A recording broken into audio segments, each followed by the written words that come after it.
On the day of the final divorce hearing, my husband James publicly accused me of being a negligent mother and demanded full custody of our 8-year-old daughter. I was about to lose everything: my house, my dignity, and most importantly, my Lily. But then, just when the judge was about to pass the sentence, my daughter stood up in the back of the room. She held up her old tablet with the cracked screen and said something that stopped my heart. "Your Honor, I recorded something that my mom does not know about. Can I show it? But before we continue, check if you have subscribed to the Elderly Stories channel and write in the comments where you are watching this video from. We love knowing how far our stories are reaching. I always believed my marriage was like those stories you see in movies. Not perfect, but happy enough. James was loving at the beginning, hardworking, and together we built a life that seemed solid. We had our own house in a quiet, middle-class neighborhood in Chicago, a small garden but well taken care of where Lily played every afternoon, and that comfortable routine that made me believe we were okay, that we were a real family. But I was very wrong. It all began to crumble silently, like a wall with invisible cracks that spread until one day everything comes crashing down. James started changing little by little, so slowly that at first I did not even notice. First, it was the overtime hours at work that became more and more frequent. Then came the business trips that lasted entire weeks. He would arrive late, always too tired to talk. And when I tried to ask him about his day or how he felt, I received only short and evasive answers. "It was normal, Sarah, just work." "I am tired. We will talk another day." "You would not understand. It is office stuff." And I like a fool believed him. Or rather, I wanted to believe him. Because the alternative, admitting that my marriage was ending, was too terrible to face. I tried so hard to keep everything perfect. I woke up at 5:30 in the morning every day before the alarm went off to prepare the breakfast that he barely touched. Hot, fresh coffee toast, just how he liked it. Fresh fruit cut into small pieces. I took Lily to school. I ran back to clean the whole house, do the grocery shopping, pay the bills, take care of the garden. In the afternoon, I picked up Lily. I helped her with homework. I played with her. I prepared an elaborate dinner that James ate in silence while looking at his phone. All this with that naive thought, almost pathetic, that if I was a better wife, a flawless housewife, a dedicated mother, he would look at me like before, like in those first years when he still smiled, when he hugged me without me asking, when he still said he loved me. What a ridiculous illusion. Months passed and the distance between us only increased. James started going to sleep later and later, always claiming he had urgent work to finish. But I saw the light of his office on until the early hours of the morning. And sometimes when I walked down the hall, I heard him talking on the phone in a low voice, laughing in a way he had not laughed with me for years. I started to get suspicious. Of course, I'm not completely blind. But every time the suspicion grew, I convinced myself that I was being paranoid, insecure, that the problem was me. After all, why would a successful man like James cheat on me? I was just a housewife with no career, no glamour, nothing special. He could have any woman. So why would he stay with me if he did not want to?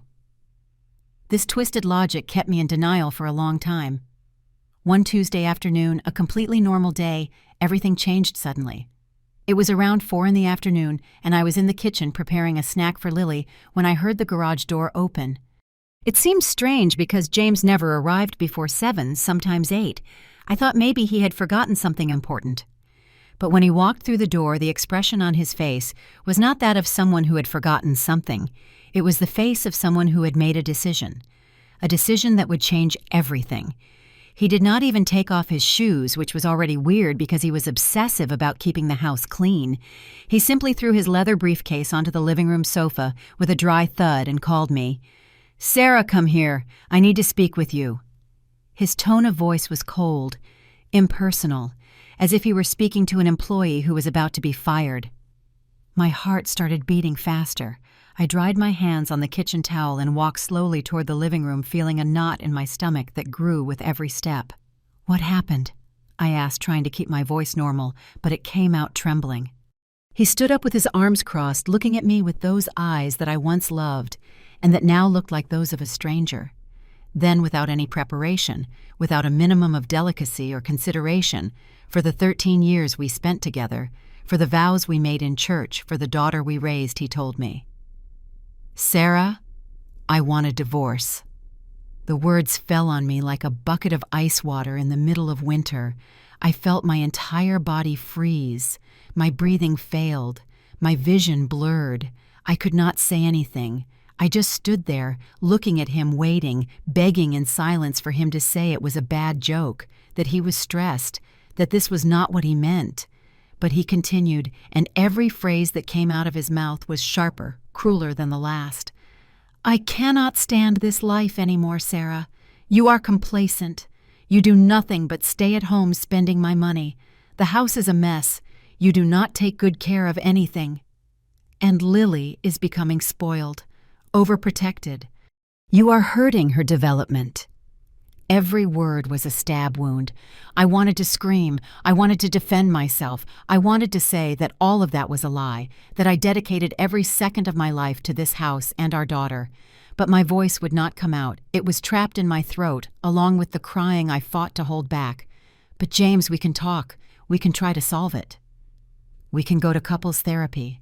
I can change whatever you want. Just tell me what I did wrong." My voice came out like a desperate whisper, begging in a way that embarrasses me to this day. He shook his head with impatience, as if I were a silly little girl who did not understand something obvious. "There is nothing to solve, Sarah. I have already made my decision. My lawyer will get in touch with you in the next few days. It would be best if you look for a lawyer too." And then he simply took the briefcase, went up the stairs, and went to the guest room where he had started sleeping a few weeks before, claiming that my snoring bothered him. I stayed there, standing in the middle of the living room, listening to the door close upstairs, feeling my entire world collapse around me. I spent that whole night awake, sitting on the empty bed that was once ours, staring at the ceiling, trying to understand what had happened, what I had done so wrong to deserve that. Was I really a failed wife? Had I been so blind to the point of not realizing I was losing my husband? The questions spun in my head without stopping torturing me, making me doubt everything I thought I knew about myself. 3 days later, a courier rang the doorbell. I was washing the lunch dishes when I heard the noise. I dried my hands and opened the door. The young man handed me a large manila envelope, official looking, with the logo of a law firm stamped on the top right corner. "Delivery for Sarah Peterson." "That is me," I answered with a weak voice. He made me sign a paper and left. I stood there in the doorway holding that envelope as if it were a bomb about to explode. My hands were shaking so much that I struggled to tear the seal. Inside was a thick stack of papers. The first page had a title in large formal letters, "Contested Divorce Petition." I read the first lines and felt my legs give out. Plaintiff, James Peterson. Defendant, Sarah Peterson. Reason, proven inability of the wife to fulfill her marital and maternal obligations. The words kept dancing in front of me. Inability, failure, negligence. Every legal term was a stone being thrown at me, sinking me deeper and deeper. I kept reading, every page worse than the last. James was not just asking for a divorce. He was destroying me completely, methodically, with elaborate and detailed accusations. He alleged that I neglected domestic chores, that the house was always dirty and disorganized. He attached photos as proof, photos that I had never seen anyone take, showing the kitchen with piled-up dishes, the living room with scattered toys, the bedroom with clothes on the bed. He alleged that I spent money irresponsibly and uncontrollably. He attached statements from the additional credit card that was in my name, showing purchases in expensive stores, sophisticated restaurants, jewelry, things that I never ever had bought. And then came the part that paralyzed my heart completely. James demanded full custody of Lily. The reasoning was detailed over several pages. He alleged that I had untreated emotional problems, that I was excessively controlling and overprotective, that I was harming the healthy psychological development of the child. He said that Lily needed a stable environment that I was not in a condition to provide, and more. He demanded all marital assets: the house, the car, the savings, everything. He alleged that they were the exclusive fruit of his work, that I had contributed nothing financially, that therefore I had no right to anything. He wanted to leave me with nothing: no house, no money, no dignity, and without my daughter. It was in that moment that I collapsed completely. My legs gave way and I fell sitting right there on the cold floor of the hallway with the papers scattered around me. I cried in a way I had never cried before, deep and desperate sobs that left me breathless. That made my entire body shake. "Mommy?" The scared little voice of Lily made me lift my head. She was standing at the end of the hall, her eyes wide with worry, clutching her favorite teddy bear against her chest. I tried quickly to dry my tears and force a smile, but it was useless. My face was soaked, my eyes swollen. "Everything is okay, my love. Mommy just dropped some papers here." But Lily was not stupid. Even at only 8 years old, she knew when something was very wrong. She walked toward me slowly and sat on my lap, hugging me tight, as if she wanted to protect me from something she did not even understand well. "You are sad because of Daddy, right?" The way she said it with that small but perceptive voice broke my heart even more. I hugged my daughter with all the strength I had, hiding my face in her hair, and just whispered, "I love you so much, my princess, so much." That night, after putting Lily to bed, I locked myself in the bathroom and cried until I had no more tears. I looked at my reflection in the mirror and barely recognized myself. My eyes were red and swollen, my face pale and thin, my expression defeated. How had I reached this point? How could the man I married, the father of my daughter, be doing this to me? The next morning, I woke up determined not to let myself be destroyed without a fight. If James wanted war, I was going to fight. Not for me. I was already destroyed. But for Lily. My daughter was all I had left, and I was not going to let him take her from me without resistance. I called my sister Karen and told her everything between sobs. She was furious. She insulted James in every way possible, and she gave me the contact of a lawyer who had helped a friend of hers in a complicated divorce case. Her name is Linda Stevenson. She is good, Sarah. Call today. I took the phone with trembling hands and called. The secretary gave me an appointment for the next day. I spent that whole day in a state of anxiety, barely able to eat or do anything productive. Lawyer Linda's office was in an old building downtown, one of those that had seen better days. 3rd floor, no elevator. I climbed the stairs with a tight heart, feeling that every step took me deeper into a nightmare from which I could not wake up. The waiting room was small and simple, with old plastic chairs and outdated magazines on a coffee table. I waited only a few minutes before they called me. Linda was a brunette woman of about 50 years with graying hair tied in a low bun and reading glasses hanging from a chain on her neck.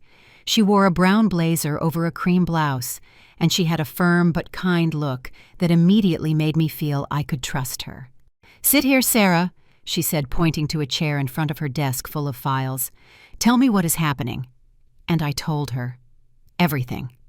The words came out rushed, mixed with tears, but I told every detail.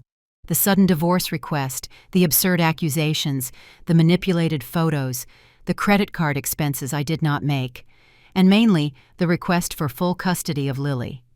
Linda listened to me in silence, taking notes on a yellow pad, occasionally nodding her head but never interrupting me. When I finished, she let out a long sigh and took off her glasses, rubbing her eyes with fatigue. "Sarah, I will be very honest with you because it is no use giving you false hope.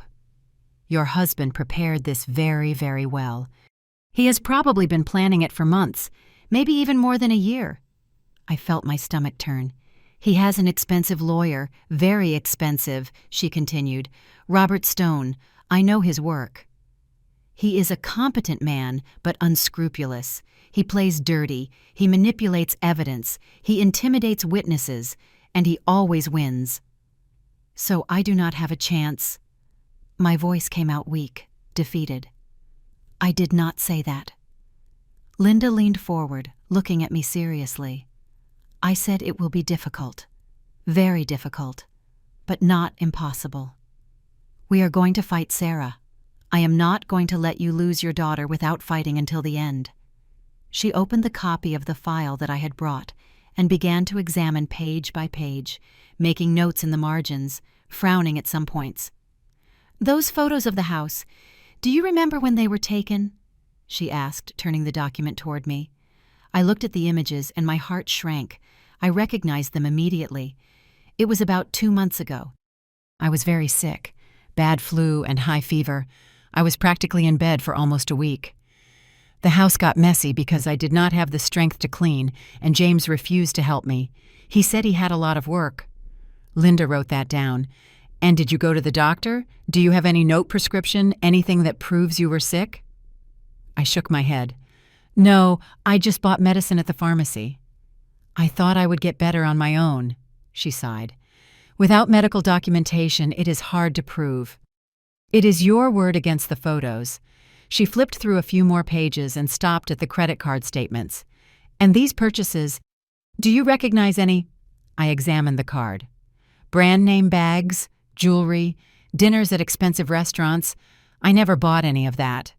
That card was in my name, but it was an additional one. James used it often. He said his main card was always at the limit because of office expenses." "Did you ever question his spending?" "No, I trusted him." He was my husband. Linda noted a few more things and then reached the part I feared most, the psychological report. "This is the most damaging thing for your case," she said, reading the document with attention. "It is a report signed by a clinical psychologist named Dr. Chloe Andrews. It says here that she made naturalistic observations of your behavior with Lily in public environments during the last 3 months." "But I have never seen that woman in my life," I protested, feeling indignation burn in my chest. "How can she make a psychological report about me without even talking to me?" "Naturalistic observations are legally accepted," Linda explained with a bitter expression. "The idea is that the person acts more authentically when they do not know they are being observed. And this Dr. Chloe has an impeccable resume. Look here." She turned the document. There was a whole page listing the psychologist's credentials. Degree from a renowned public university master's. Specialization, active registration with the Psychology Board. Several publications in scientific journals. "She seems extremely legitimate," continued Linda, "and what she wrote in the report is devastating. She says you demonstrate patterns of emotional instability, that you yell at Lily in public, that you ignore her when the child needs attention, that you have exaggerated and hysterical reactions to simple situations." "But that is all a lie," I screamed, feeling tears of rage burn in my eyes. "I never treated my daughter that way." "I believe you, Sarah," Linda said softly, "but proving she is lying will be very difficult. It is the word of a respected professional against your word. In the eyes of the law, who do you think will seem more reliable?" The question hung in the air like a sentence. I knew the answer. A housewife without a career, without college studies, accused of negligence by her own husband, against a doctor-psychologist with impeccable credentials. It was not even a competition. "How much do you charge, Linda?" I asked, changing the subject because I could not stand thinking about that fake report anymore. Linda mentioned a value that was much more than I could pay. My face must have given away my desperation because she quickly added, "But we can set up a payment plan, Sarah, in as many installments as you can manage." "I am not going to leave you without a defense." I felt a wave of gratitude that almost made me cry again.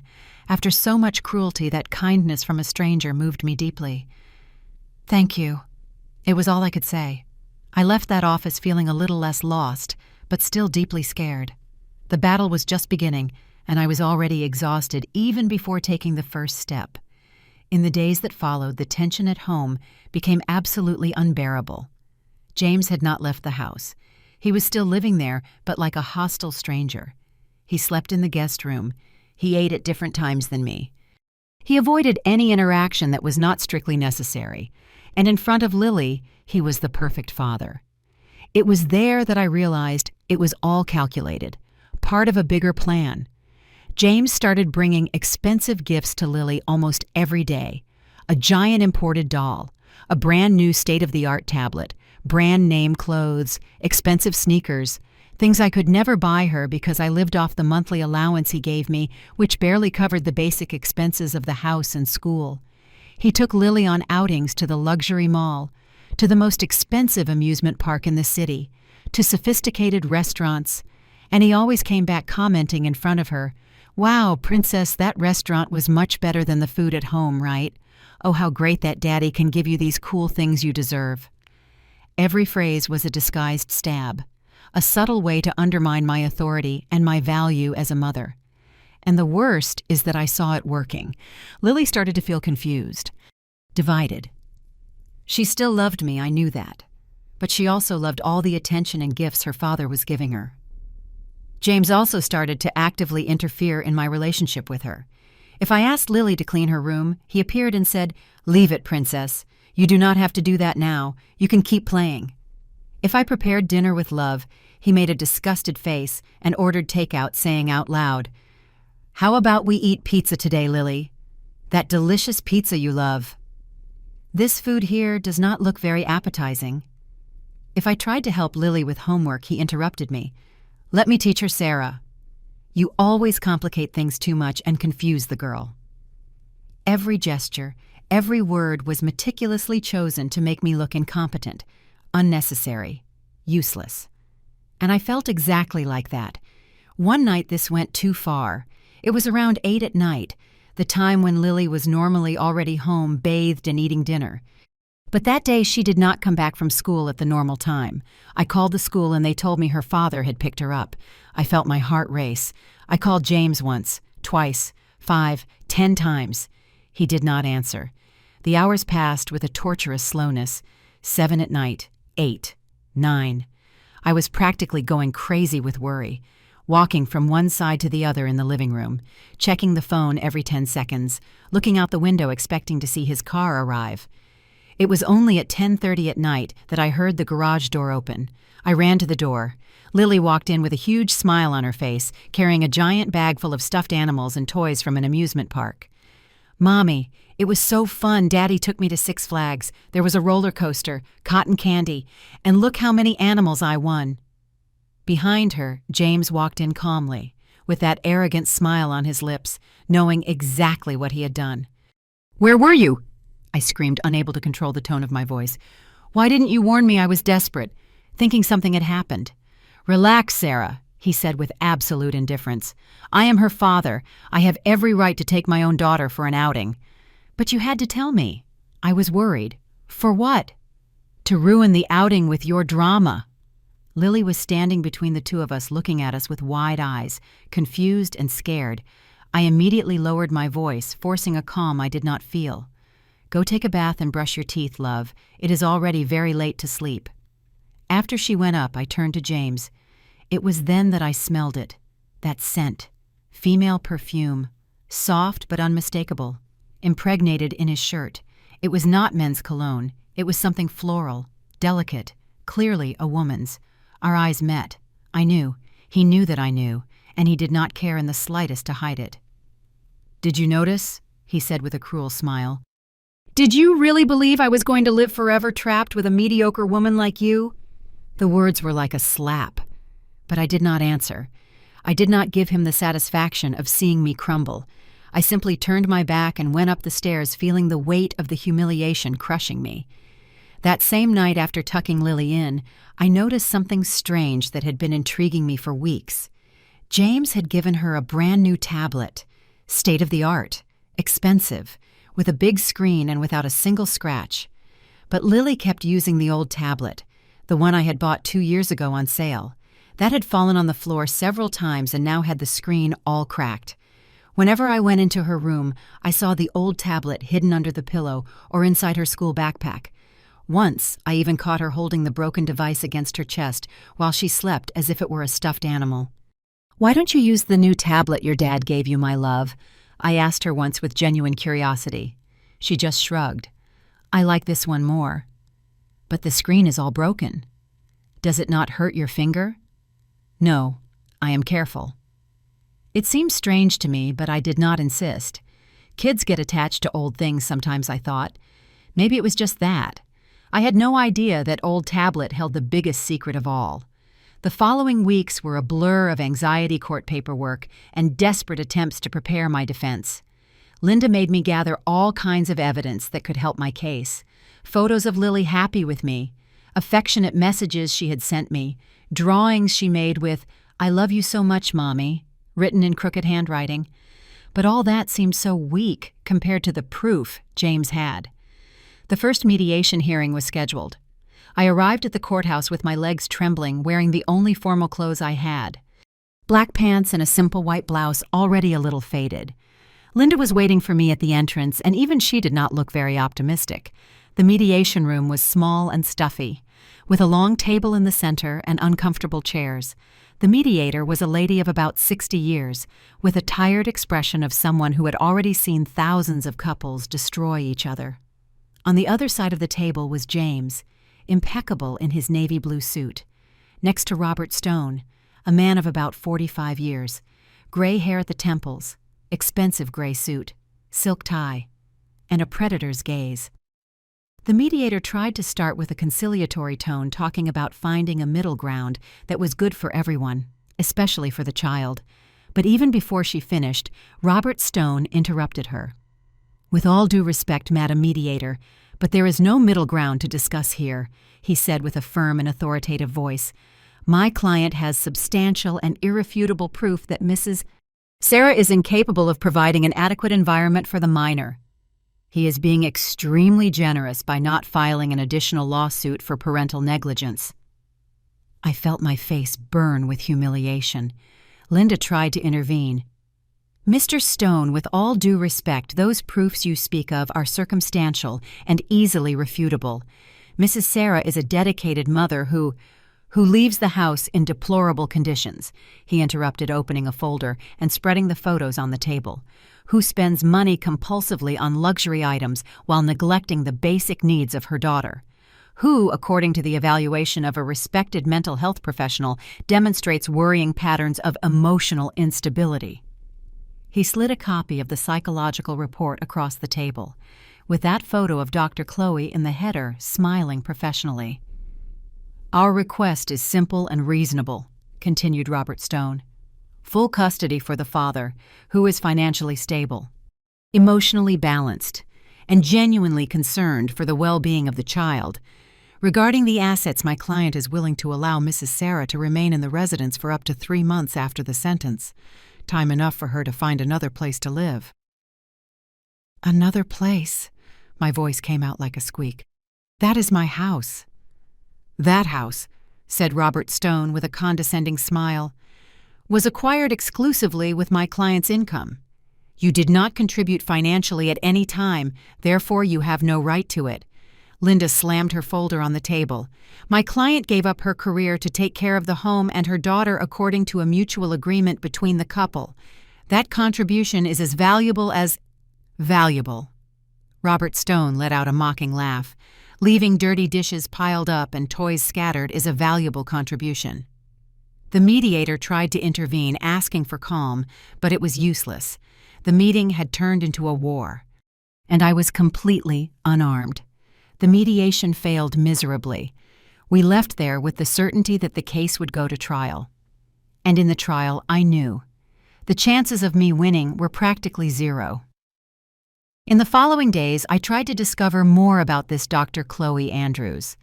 I asked Linda to investigate. I searched on social media. I tried anything that could unmask that woman, but I found nothing. Her credentials were impeccable. She had a registered office. She was an active member of the psychology board. She had publications in respected academic journals. There was nothing we could use to question her professional legitimacy. "Sarah, I know it is frustrating," Linda told me in one of our meetings, "but we cannot attack her credentials. They are too solid. Our only chance is to try to discredit the content of the report itself, argue that remote observations are not sufficient for such a serious diagnosis." "But will that work?" She hesitated before answering. "Honestly, probably not." The truth, raw and simple.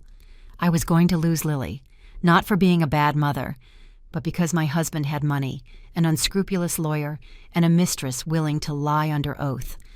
The trial was scheduled for 3 weeks later in the capital. Those days were the most torturous of my life. I could barely eat. I lost weight rapidly. My hair started falling out in clumps in the shower.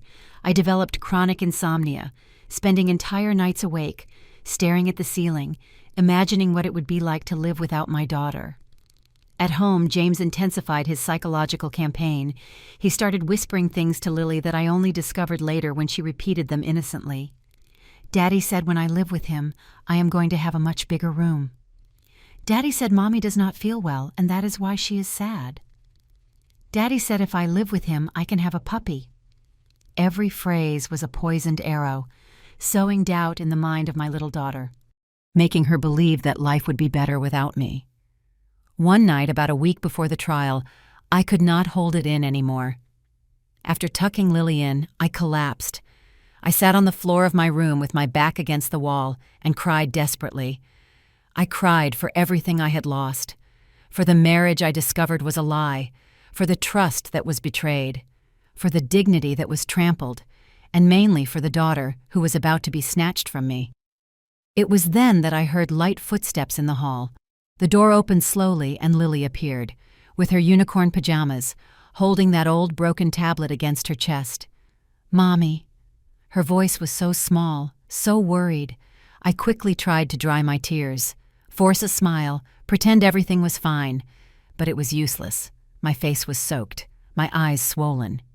Sorry, Princess. Mommy is just a little bit sad. Lily walked toward me and sat on my lap. She hugged my neck with her thin little arms and said something that broke and healed my heart at the same time. I'm not going to let Daddy hurt you, Mommy. I promise you. I hugged my daughter with all the strength I had, crying now for a different reason. She did not fully understand what was happening, but she understood enough to know I was suffering, and she wanted to protect me. If only I had known in that moment that she was already protecting me in a way I would never imagine. The day of the trial dawned gray and cold, as if even the weather conspired to make that day even gloomier. I woke up at 5 a.m, after another night practically without sleep, with a churning stomach and trembling hands. I dressed in the only formal outfit I had. I tried to hide the deep dark circles with a little makeup I borrowed from my sister, and I tied my hair in a simple ponytail.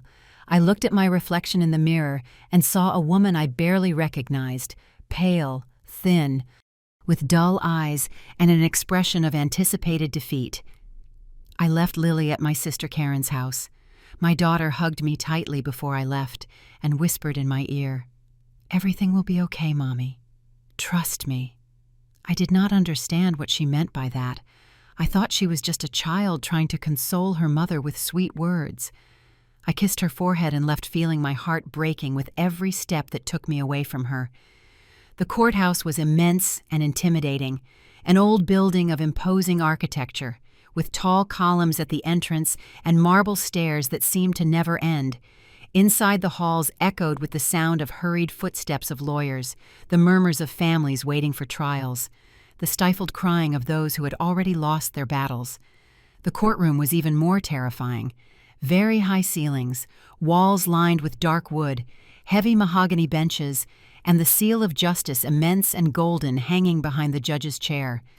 Everything there was made to intimidate, to make you feel small before the weight of the law. I sat next to Linda at the defense table. On the other side, James was impeccable in his navy blue suit, looking confident and in control. Robert Stone beside him organized documents with precise and efficient movements. In the gallery, I noticed some people I did not know, probably journalists. My case had leaked somehow, and now I would be humiliated not only before the judge, but before strangers who would write about my life in the pages of the newspapers. "All rise," announced the bailiff. The judge entered. He was a man of about 60 years, completely gray hair, reading glasses on his nose, a severe and tired expression of someone who had seen thousands of human tragedies pass through his room. He sat down, banged the gavel, and declared the session open. "Case number such and such, Family Court. Contested divorce petition, plaintiff James Peterson. Defendant Sarah Peterson." The words resonated through the room like a death sentence. Robert Stone was the first to present his case, and it was brilliant. In the cruelest and most efficient sense of the word, he spoke with eloquence, with absolute conviction, weaving a convincing narrative of a hard-working and dedicated man married to a negligent and unstable woman. He projected the photos of the messy house on a big screen for everyone to see. Enlarged like that, they looked even worse. The sink full of dirty dishes, the piled-up clothes, the toys scattered all over the living room. "Your Honor," said Robert Stone with a voice loaded with fake concern, "these images were taken at the couple's residence at various times. They are not isolated situations. They are the pattern of behavior of Mrs. Sarah, a house in complete abandonment, while she herself admits not working, not having any professional obligation to justify such negligence with the home." Then came the credit card statements, also projected for everyone to see. High amounts, luxury stores, expensive restaurants. "While my client worked tirelessly to provide for the family," continued Robert Stone, "his wife spent compulsively on frivolities. Expensive bags, jewelry, sophisticated dinners, all with the credit card she had permission to use only for emergencies and household needs. But I didn't—" I started to whisper. Linda put her hand on my arm, silencing me. "It is not our turn yet," she murmured. And then came the part I feared most. Robert Stone called his expert witness. The prosecution calls Dr. Chloe Andrews to testify. The back door opened and she entered. The woman who had been the key to all this destruction walked toward the witness stand with firm and confident steps. She was beautiful and professional, an elegant gray suit, straight black hair, tied in a low bun, discreet makeup, a leather briefcase under her arm. When she passed by me, our eyes met briefly. And I saw the slightest smile at the corner of her mouth, the glint of satisfaction in her eyes. She was enjoying this, and then I felt it. That perfume, the same floral perfume I had smelled on James's shirt. My blood froze. It was her. His mistress was the psychologist who was destroying me in court. Dr. Chloe took the oath, her voice clear and firm. "I swear to tell the truth, nothing but the truth, so help me God." Lie. The word screamed in my head, but it did not come out of my mouth. Robert Stone began the interrogation. "Dr. Chloe, can you explain your qualifications?" "Certainly. I am a clinical psychologist graduated from the University of Chicago with a specialization in child and family psychology. I have a master's degree in the area, and I have been registered with the Psychology Board for 12 years. I maintain a private practice and also provide consulting for legal cases when requested. All true, all real credentials." She was not pretending to be a psychologist. She really was one, which made her even more dangerous, because no one would question her word. "And in the present case, what was your evaluation methodology?" "I performed naturalistic observations of the interaction between Mrs. Sarah and her daughter Lily over a period of 3 months. I observed in various public environments: supermarket, park, school entrance and exit, mall. I also briefly interviewed Mr. James about his wife's behavior at home." Lie. She never observed me. Or rather, maybe she observed me occasionally, but not in the scientific and systematic way she claimed. "And what were your conclusions, Doctor?" Dr. Chloe opened her folder, took out a document, and began reading with a professional and distant voice. My observations revealed a consistent and worrying pattern. Mrs. Sarah demonstrates clear signs of emotional instability that directly affect her ability to exercise motherhood in a healthy way. Every word was a stab wound. On several occasions, I observed Mrs. Sarah yelling at the child in public for trivial reasons. For example, in the supermarket, when the child took an item that was not on the list, the mother reacted disproportionately, pulling the child's arm with force and raising her voice aggressively. Lie. I never yelled at Lily in the supermarket. The only time I pulled her arm was when she almost ran into the street without looking, and I pulled her back out of a protective reflex. On another occasion in the park, I observed Mrs. Sarah completely oblivious to her daughter, absorbed in her cell phone, ignoring when the child asked for attention. When Lily fell and hurt herself slightly, the mother's reaction was delayed and exaggerated, reaching hysteria, which frightened the child even more. More lies. I was checking messages about the grocery list, and when Lily fell, I ran immediately. My reaction was not hysterical. It was that of a worried mother.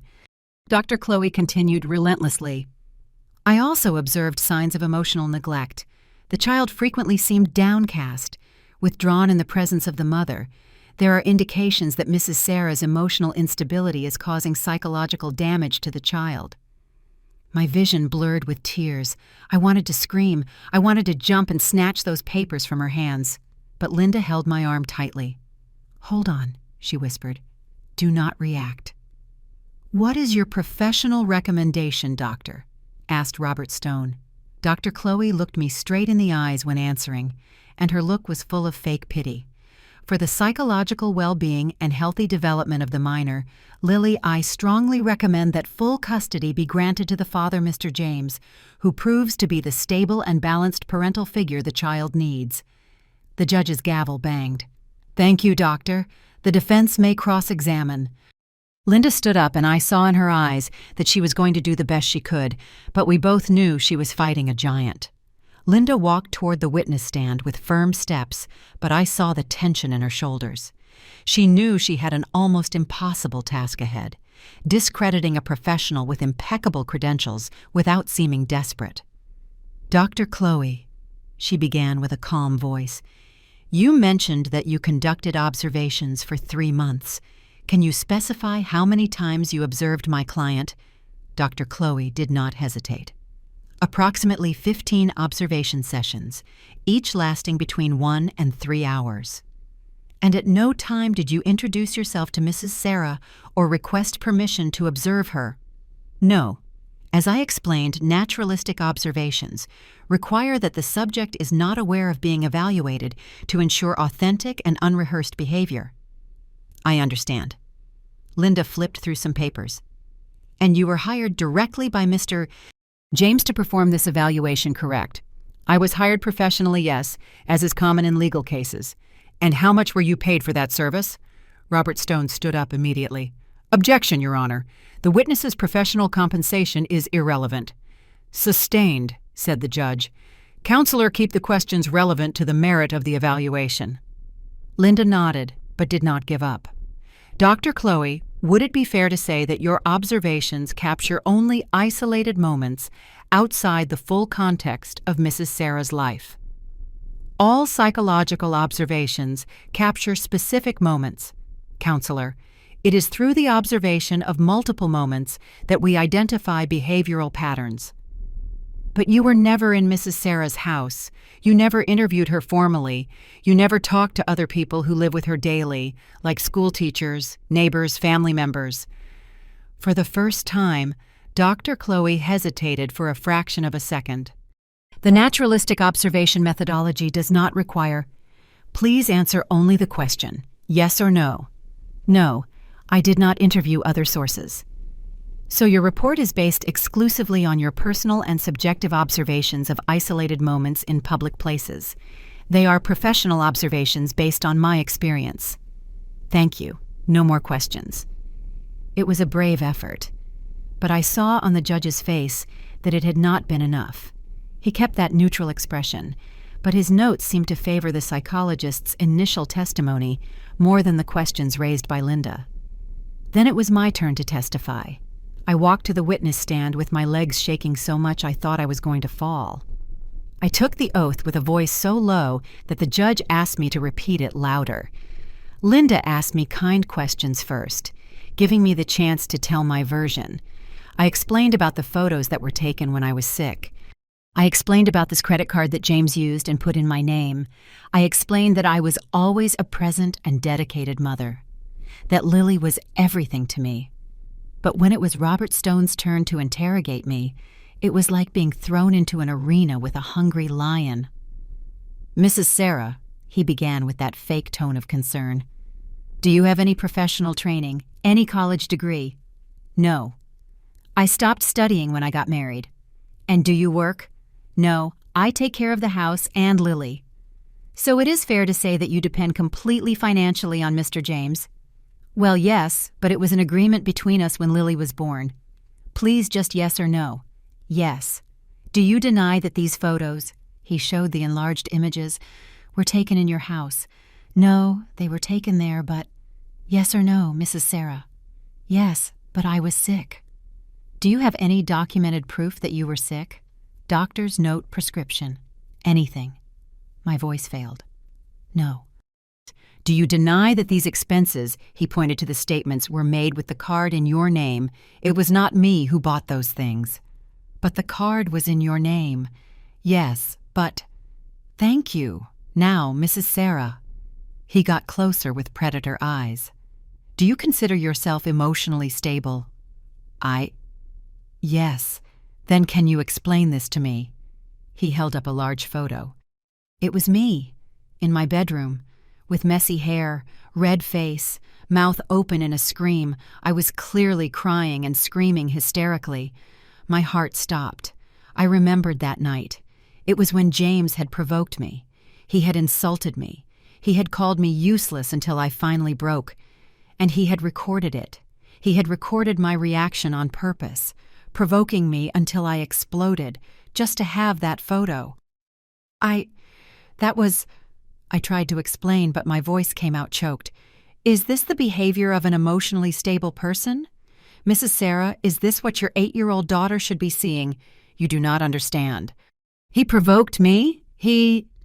So you admit you lost control. I was being humiliated in my own home. So you admit you scream and have fits of rage. No, it is not like that. But here is the proof, isn't it? A woman out of control, hysterical, exactly as Dr. Chloe described in her professional report. The tears started to fall. I tried to hold on. I tried to maintain composure, but it was impossible. Every word of his was torture, every question a trap from which I could not escape.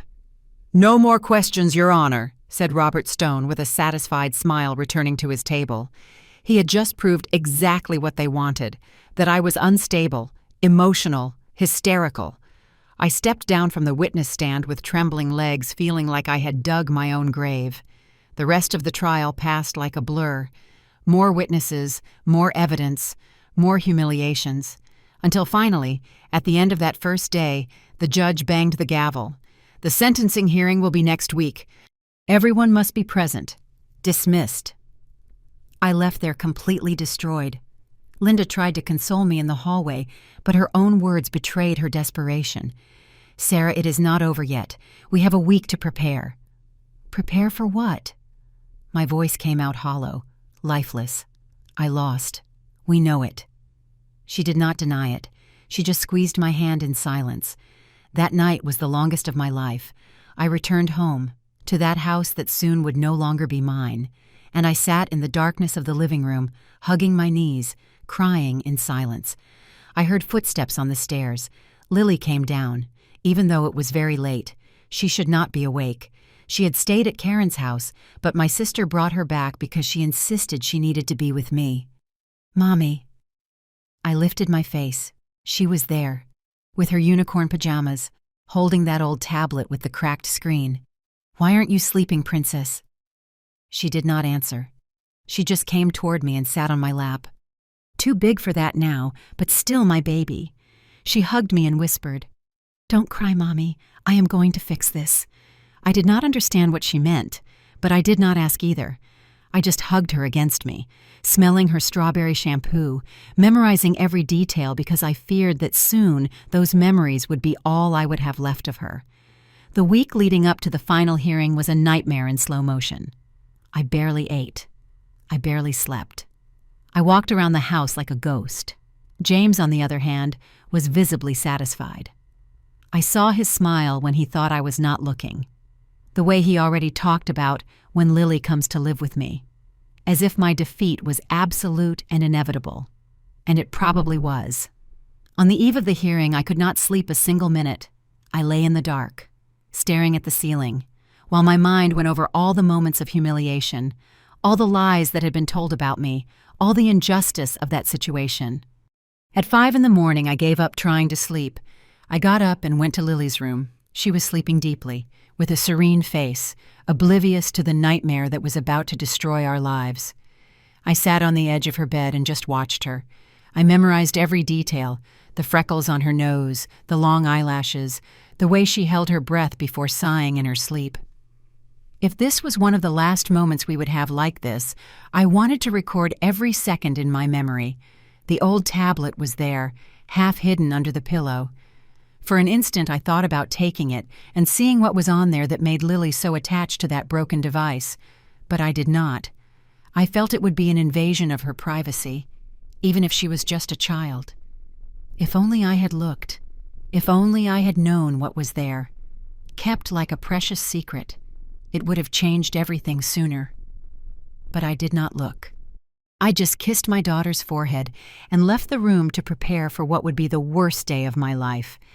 I put on the same outfit as always. I didn't have another one. I tried to hide the dark circles with makeup, but it was useless. My face reflected exactly what I felt. Defeat, exhaustion, despair. Lily woke up and came down for breakfast. She was strangely calm, almost serene, which worried me. "Are you okay, Princess?" I asked, stroking her hair while she ate toast. She looked at me with those big brown eyes and nodded. "I am fine, Mommy, and you are going to be fine too." I did not understand that confidence in her voice, but I did not question it. I thought it was just innocent childhood, the inability to fully comprehend the gravity of the situation. "You are going to stay at your aunt's house again today, okay?" I said, kissing her face. "No, Mommy, I need to go with you today." My heart shrank. "My love, the court is no place for you. It is going to be boring and I need to go, Mommy. Please." There was so much intensity in her eyes that it scared me. "Lily, you cannot. I do not want you to see the things that are going to be said." "Mommy, trust me. I need to be there." But I stood firm. I was not going to expose my daughter to that circus of horror. I left her at Karen's house, ignoring her protests and the way she held my hand tightly when saying goodbye. "Everything will be okay, Mommy," she said one more time before I left. I arrived at the court an hour early. I sat on a bench in the hallway, shivering despite the heat. Linda appeared a few minutes later, with a folder under her arm and a grim expression. "Sarah, we need to talk before going in." We went to an empty room. She sat across from me and held my hands. "I am not going to lie to you. The odds are not in our favor, but I want you to know that I fought as hard as I could, and I am going to keep fighting until the end." I nodded, not trusting my voice to answer. "Whatever happens today, this does not define you as a mother. You are a good mother, Sarah. It is the system that is failing." Her words were kind, but they did not alleviate the pain, because in the end it did not matter if I was a good mother. What mattered was that I was about to lose my daughter. We entered the courtroom. It was even more crowded than the last time. More people in the gallery, more journalists, more curious eyes ready to witness my final humiliation. James was already sitting with Robert Stone talking in a low voice. He threw me a look of superiority when I passed, and in that look was everything. He had won, and he knew it. In the gallery I noticed Dr. Chloe. She was not dressed professionally today. She wore an elegant dress, discreet, and her loose hair fell over her shoulders. But the perfume was the same. That floral perfume I had smelled on James's shirt. They did not even try to hide anymore. The judge entered and everyone stood up. He sat down, banged the gavel, and the session began. Today we will proceed with the closing arguments before the sentencing. I would like to start with the plaintiff. Robert Stone stood up. He summarized the whole case with mastery. Every photo, every expense, every testimony, every allegation of instability. He painted a devastating picture of an incompetent, irresponsible, emotionally disturbed woman, incapable of taking care of a child. And then it was Linda's turn. She did the best she could. She appealed to the heart, to justice, to common sense. She spoke about the unconditional love of a mother, about the years of dedication, about how everything had been manipulated and distorted. But even I felt that her words sounded hollow before the weight of the evidence against me. When she finished and sat down, the judge adjusted his glasses and opened the thick folder in front of him. This was the moment. The sentence. I closed my eyes, preparing to hear the words that would destroy me. After a careful analysis of all the evidence presented by both parties, My heart was beating so fast I could barely hear. And considering especially the expert report of Dr. Chloe Andrews, as well as the behavior observed of the defendant during this judicial process, the tears started to fall. I could not hold them back anymore.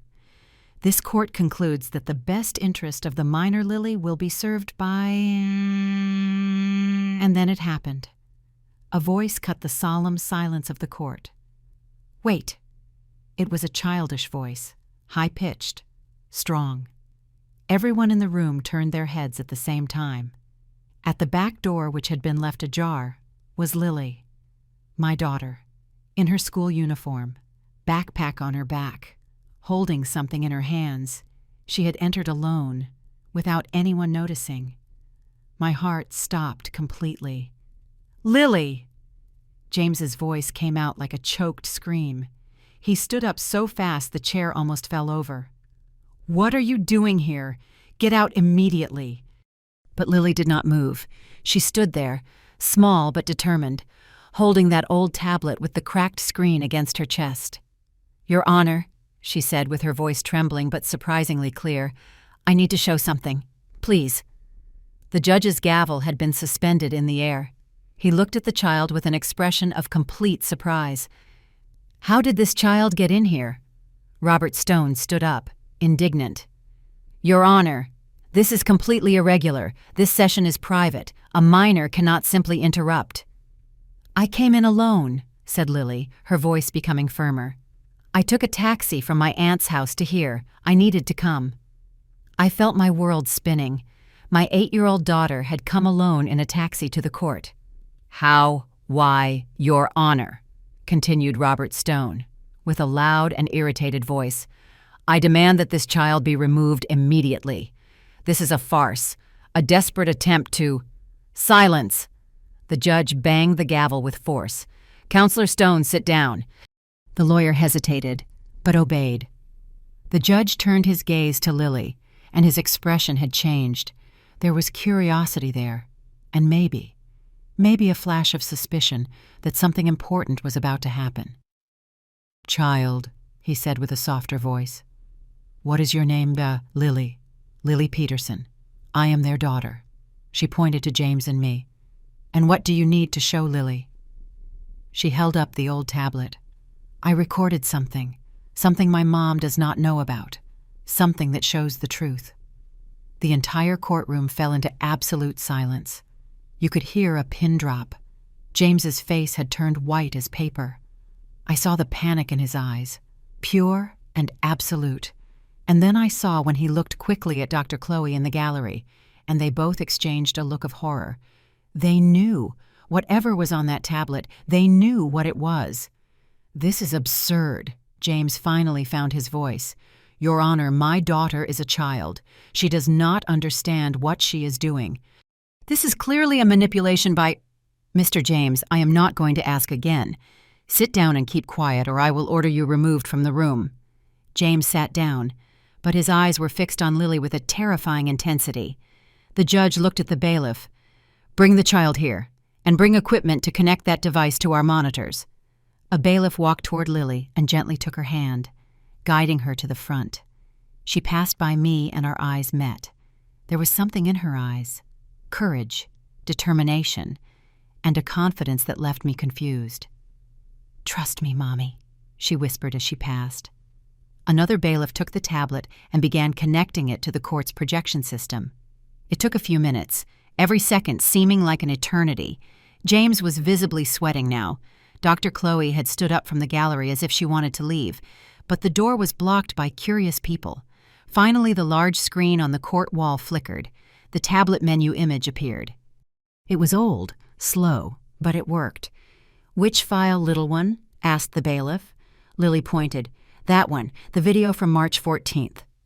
The bailiff clicked. The screen went black for a second, and then the video began. The first thing that appeared was a shaky and tilted image of our living room. The angle was low, as if the camera was hidden behind something. I recognized it immediately. It was behind the large vase where Lily loved to hide when we played hide-and-seek.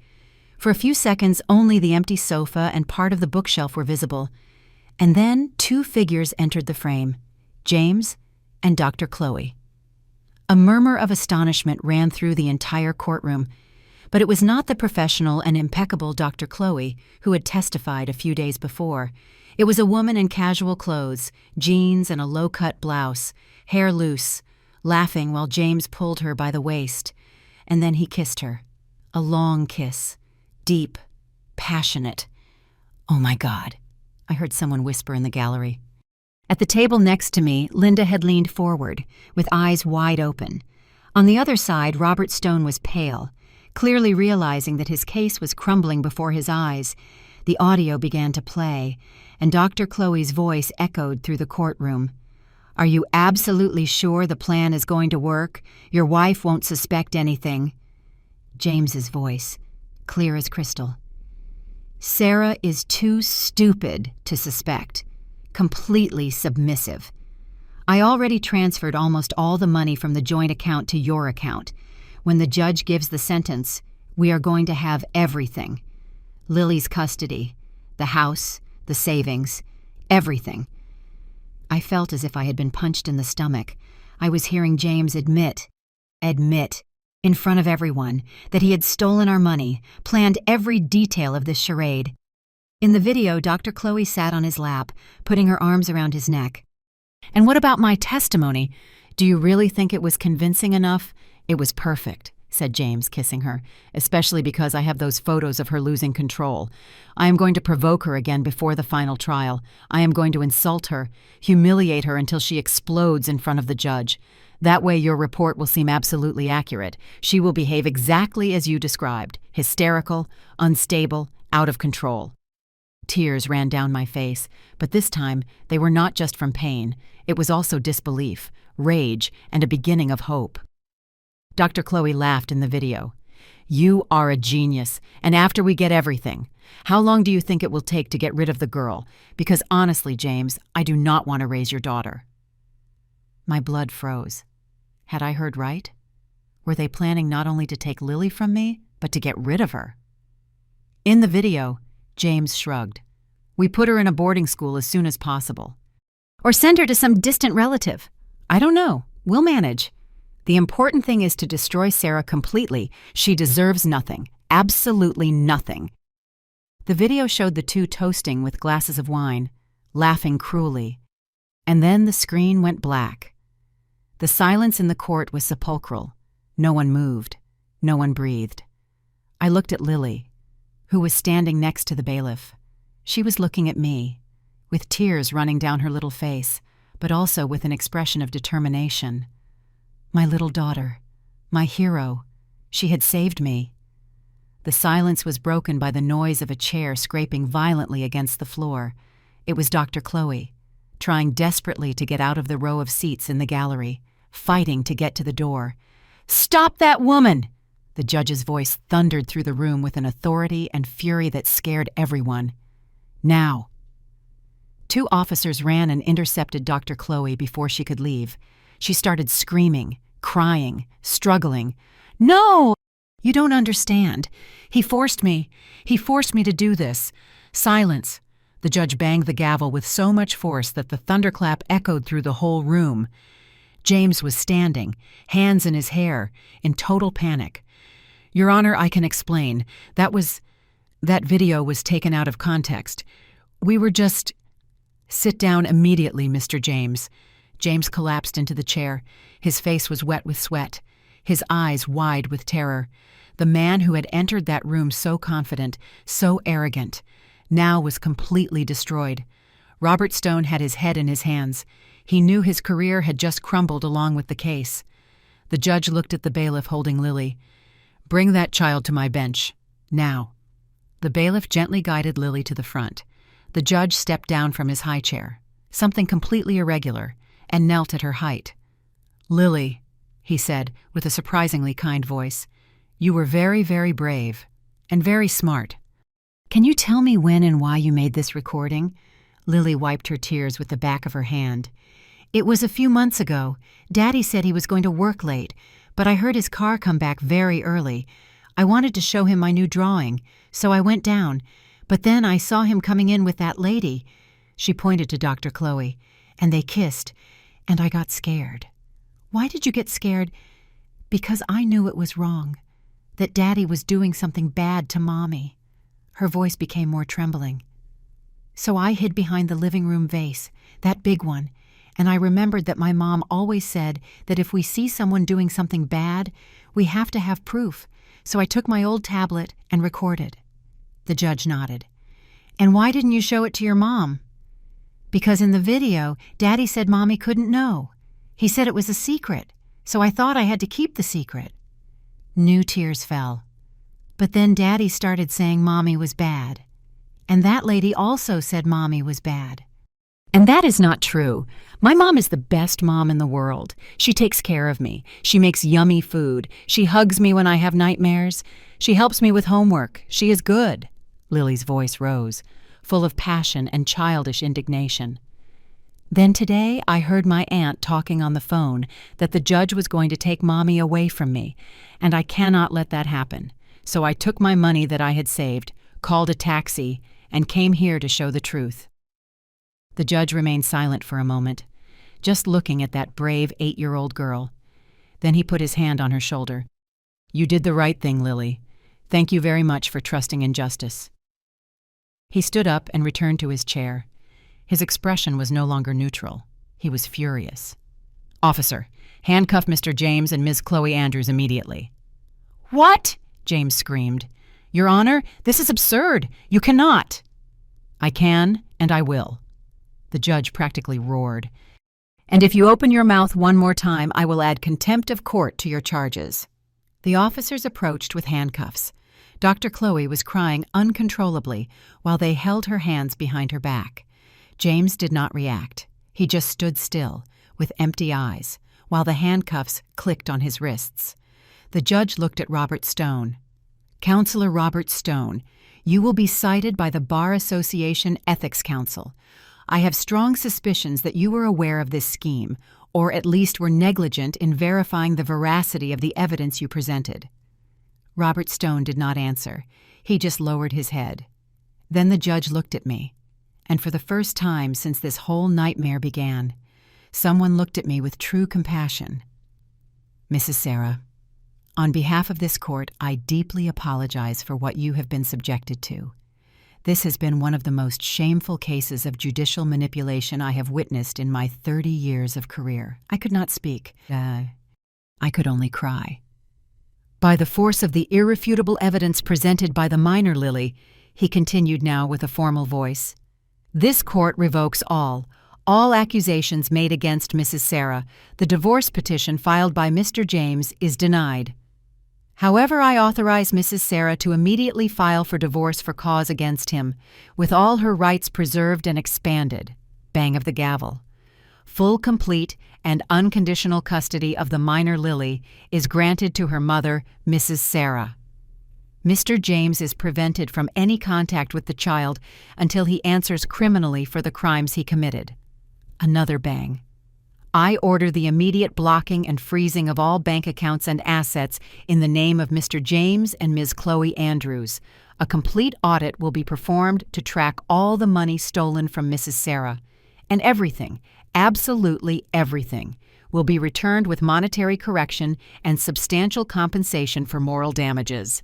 Another bang. And finally, I order the immediate opening of a full criminal investigation against Mr. James Peterson and Ms. Chloe Andrews for the crimes of conspiracy, procedural fraud, perjury, misappropriation of marital assets, false identity, and attempted manipulation of justice, held without bail for both.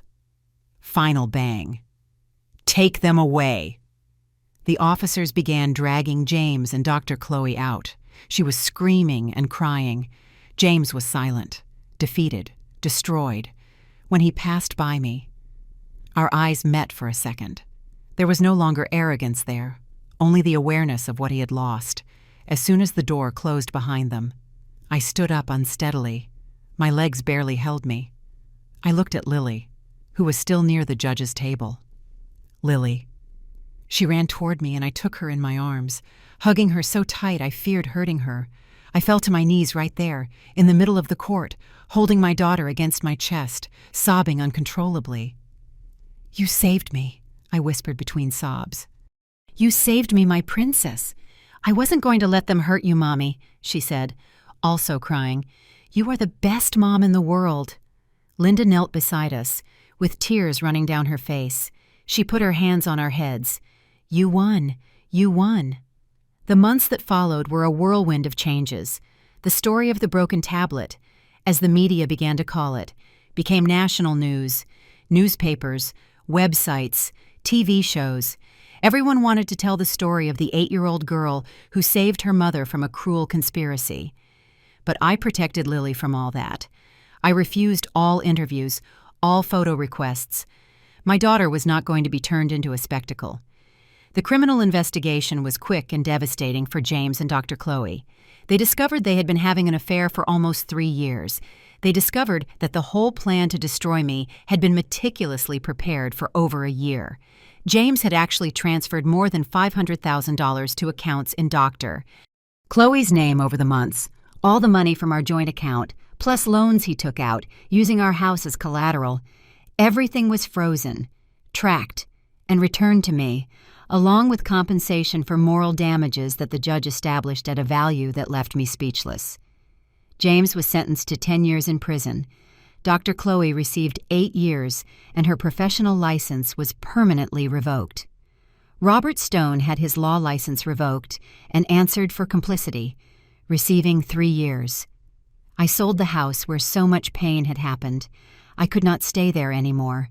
I bought a smaller but cozy apartment, just for Lily and me. With the money I had left over, I invested a part and used another to finally realize an old dream. I opened a small sewing studio.